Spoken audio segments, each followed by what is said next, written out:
Francis Asbury, a biographical study by Bose, and that's supposed to be what he looked like at the time of his election to the episcopacy in 1784. And Horace M. Bose, Doctorate of Divinity, I presume, author of The Symbol of Methodism, the Methodism Founder Series, so obviously it's old enough that I can share. The Founders series of biographies is to embrace in volumes of uniform size and style of binding studies of the lives of eminent leaders of Methodism in the earlier and middle parts of its history. The design of these volumes is to revivify in a new and fresh portraiture the personalities and labors of the founders of our church. In issuing the present as the initial volume of this series, and the publishers indulge the belief that they have given a foretaste of what the scheme means, not only in renewing the memory, but also in reviving the testimony of those great ones in whose hands the truths of the gospel, well, as they saw them, were made mighty in the salvation of men. Well, I pointed out how that's different from what Christ had to say, but the hope is that through the reading of these volumes, many of the men of today may imbibe a fuller measure of the spirit and zeal of their illustrious spiritual forebears. 1909. Well, it says 1919, so... Oh, 1960. Okay. So, the prologue here. Two names are immemorial in Methodism and must remain transcendent in its history. One of these appertains to the old world and one to the new. The names of John Wesley and Francis Asbury are suggestive of that holiness, self-devotion, and resourcefulness of leadership which have made Methodism the most effective religious force that has appeared since the apostolic days. Was that true at the time, or was it just that they thought it was the best church? The study of early Methodist biography is a certain means of preserving Methodist ideals. Truth and providence embody themselves in human life and are thus borne across the tracks of time and space as our precious odors in the urns in which they have been confined. The study will also lead to the development of a new evangelism.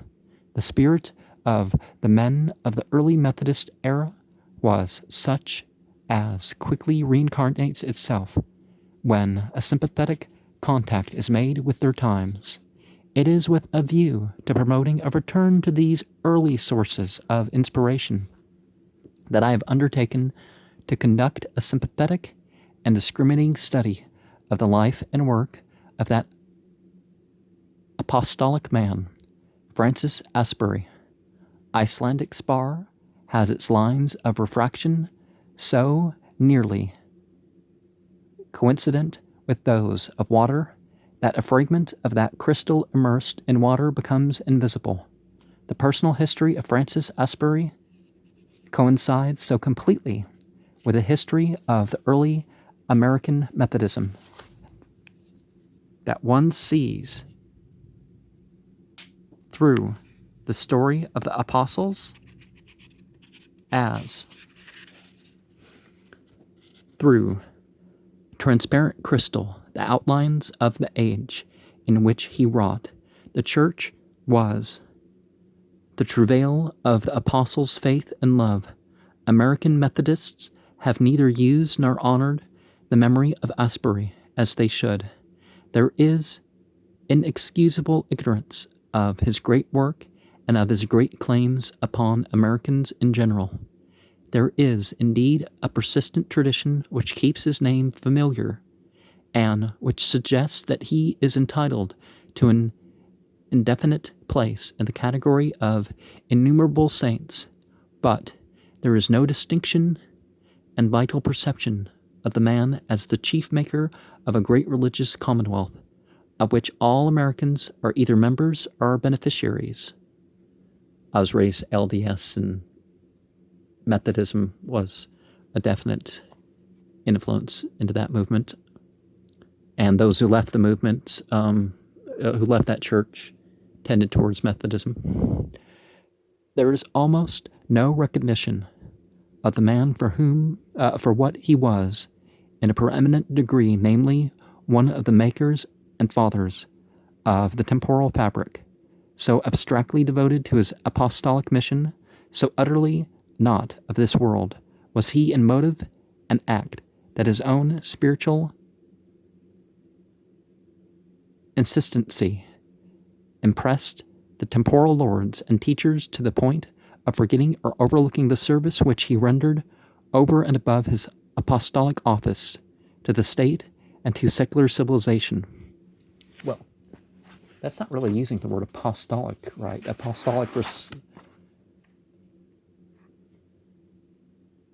implies more than just a handed over office. The personal and official influence which Asbury exercised for nearly half a century upon the pioneer communities of the Republic gave them not only a most distinct religious momentum, but hedged them about with social restraints that formative constitutions and feebly enforced statutes could not have maintained alone. The direct annual contact of this man of commanding individuality and holy life with the groups of squatters and pioneers in the unpoliced wilderness and this century-like round of his personally directed army of itinerants supplied a lack in the civil authority that, left uncured, had doomed our great middle, western, and southern commonwealths to distressing moral deficiencies, if not entailments of deadly moral diseases. It is a plain word, but a true, that Francis Asbury has not had from either the religious or the secular side of the Republic a just recognition of his place and service in our national history. As for a monument, history made and protected, the Methodist Church is in evidence, but the spiritual offspring and successors of the apostolic pioneer have not even been diligent to see that his name is set upon the monument which history has built for him. Here and there a humble chapel bears that august name, while lesser names of his successors monopolize great piles and are perpetuated to posterity by institutions of augmenting resources and cumulative ministries. Why should not some dominating minister, some monumental institution representing the combined loyalty and gratitude of all Methodism, attest its memory of the patriarch? I insist also that a more pointed inquiry may be directed against the neglect of at least a certain of the states of the 18th century Republic, particularly the Commonwealths of Maryland, Virginia, the Carolinas, Georgia, Ohio, Kentucky, and Tennessee. I don't think I've been into Maryland I haven't been to Maryland or Virginia. Oh, this man, a secular as well as a spiritual recognition, while their fabrics endure the toils, the sacrifices, the large vision services of this man will be a cement and a bond in their foundations. It wants now but 7 years to complete a century since his quiet going from amongst men.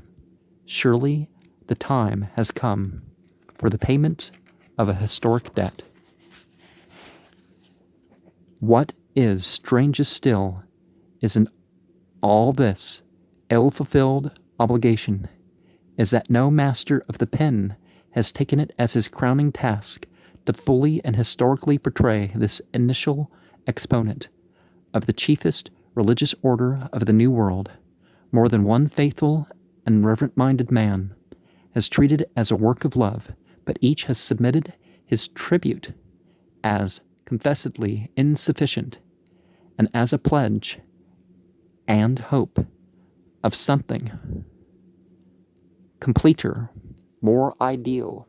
In the present volume, I have aspired to pass at least a little beyond the boundaries of other biographers of Asbury, in an effort to produce not so much a detailed narrative of his wonderful, simple ministry, as to construct from the details of the narrative a portrait of the wonderful, simple man. If I shall but be recognized as a pioneer in this newer and truer study, I will count the result a sufficient reward of my labors. And whether we agree with Methodism or Christianity or whatever, well, we're bound to find some lessons in picking leaders, just not in terms of have they done their time in the organization or something like that, or have they donated such and such, when there were higher standards of moving up the ranks. Their thought and their devotion to their cause, what they gave up. Well, we'll see, won't we?